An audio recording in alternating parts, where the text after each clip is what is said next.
Hey, it's Chris from LJ's Card Shop here.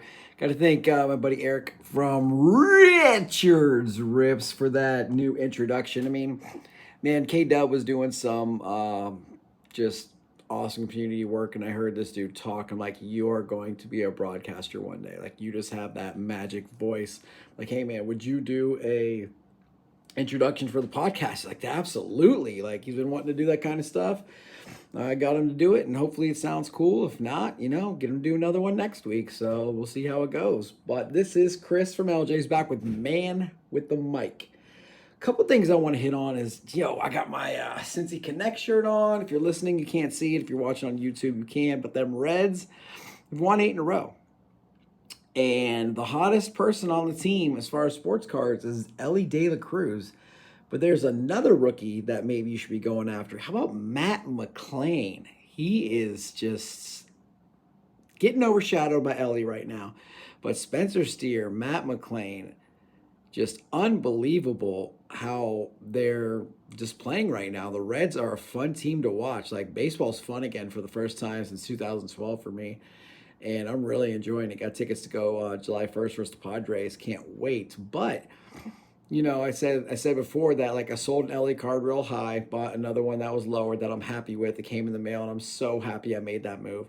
But is Matt McLain like the move you're gonna make? And I make the comparison of Cody Bellinger when he was on the Dodgers. Like, he was the man for a while, but then for a while he was the ninth best Dodger.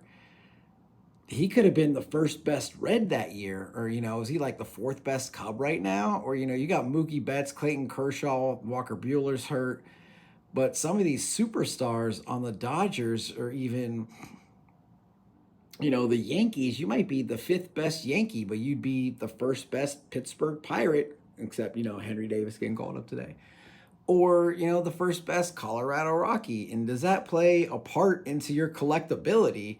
Did Mookie go up or down when he went to LA? They want a chip. So what if Mookie went to Tampa, or Wander Franco and Ariz Arena down there? But look what Tampa's doing with the best record in baseball, and really, Wander Franco is the only person, in my opinion, with real collectability down there. People used to like Ariz Arena, but now he's just yesterday's news. Like, who's today's news? They want the shiny. Which brings me to our giveaway we did this week. I gave away 2 boxes. Well, when I say pardon me, LJ's Card Shop was just going to give away 1 box of 1987 Tops for, hey, if you like this tweet, blah, blah, blah. Got like 1,000 new followers. But hey, if I hit 4,000 followers, we'll give away 2. Bam, smashed it. So I got almost 1,000 new followers from giving away a box of 1987 Tops. Then I give away a Tamar Johnson Bowman Chrome Sapphire First PSA 10. I get 13. It's like, hey, if you subscribe to this podcast and post a screenshot, you'll be entered. So I wonder if it's more of like, hey, I actually have to do something, because that's like a $60 Tamar Johnson card compared to like a $30 box of cards. But so many people are hitting it with the nostalgia stories. Like, hey, I remember this was the first box of cards I ever opened. I remember opening this with my dad. I remember going down to the corner store. I remember, the border on this card. I'm collecting the set. I got the one person DM today saying, hey, I got all these cards with like 5 with gum stains on them. Like, super cool. I might just rip a box later, see if I got those cards to send to them. But, I talked about like, different places in the hobby and different things, different strokes for different folks. And I really want to know, like, how do you hobby? Like, what does the hobby mean to you? Obviously, working at LJ's Card Shop, we're going to sell cards. We're going to buy cards. We're going to trade cards. We're going to be active and involved in the hobby community as much as we possibly can. And that's why I was brought on here. They saw what I was doing on my own. I also go by Gold Line Cards, if you don't know, on Twitter, Instagram, yada, yada, yada. Boss saw what I was doing. Went to high school and college with him. He's like, hey, you're doing this on a small scale, come work at LJ's. Come do this on a larger scale. I'm like, absolutely. Get paid to do what I love every day. Like, couldn't be a better job in the world than the one I have, except for maybe his, and maybe my other boss. But I don't know. They got other things to worry about that I don't have to. But hobby your way. I want to know in the comments, the questions, whatever. What is your hobby? I know, like, Some people it's meeting people. Some people it's a Trey Wayans or a Christian Hackenberg or a Bishop Sankey PC or Rainbow, or it's collecting singles, or it's 1987 tops, or it's all vintage. It's all Denver Broncos. It's all Reds. It's all ultra modern to make a profit. It's all going to buy out, all the optic and waiting in line at Target still, like we did 2 years ago, to buy all the cards and then rip. Or are you buying cases and ripping with your buddies and splitting and selling? I mean, currently my hobby is pretty much at work, and then I get home, I open boxes with my wife. I list some cards, she lists some cards, and she ships, and we, share the money, goes in our bank account, rinse, repeat, do it again, because we enjoy opening cards.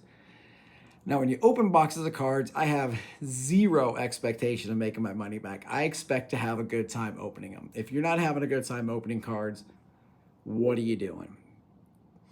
Like, I understand that people get into breaks. It's gambling. You could get addicted. Currently, the Denver Broncos are pretty cheap. That's my squad for football, because we haven't had a first round pick in a couple years because of Russell Wilson. So right now, if you're getting into next year's cards are going to be super expensive for, the awesome quarterback class that's coming through for those breaks. But I could probably still get my Broncos pretty cheap. Or do I want to go for, the superstars and buy, 2-3 teams in a case? Hopefully I hit the big card that pays for my spot and the rest of the cards. Like, what do you choose to do there? How do you hobby? Do you buy your PC? Do you buy the teams with the best players and hoping that you're going to hit so you can sell and make some money? Do you buy boxes of cards for pleasure? Do you buy boxes of cards just to resell the box itself without even opening? Like, as soon as you open a box, do you put everything directly for sale? Do you sort? How do you sort? Do you sort by team? Do you sort by player? I know a lot of people say, hey, I got, all these Series 2 cards. Who are you looking for? And people say, hey, I need this to complete my set, or I need that, or, this, that, the other. And I'm just wondering, what do you do when you open a box of cards? Like, how do you hobby? What's your technique? Like, I like to buy the flagship Topps boxes. I know it's garbage and it's junk and it's going to take a while, but I enjoy opening those with my wife. If I could afford it, I'd open the boxes that have 4 cards in them that are worth a lot more money, and I'd get my money back. But, I also really enjoy buying Pokemon and opening with my kids. I enjoy grading cards. I enjoy grading cards, selling them to make a profit to go right back to buying more cards.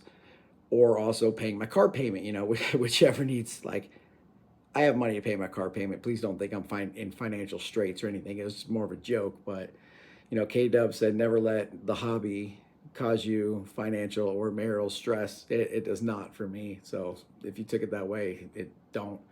But if I can sell my Ellie De La Cruz for $500 or $700 and then buy a card I like similarly as much for $250, pocket that money, rinse, repeat, you do it again. So the way I hobby is I open boxes with zero expectation of making money.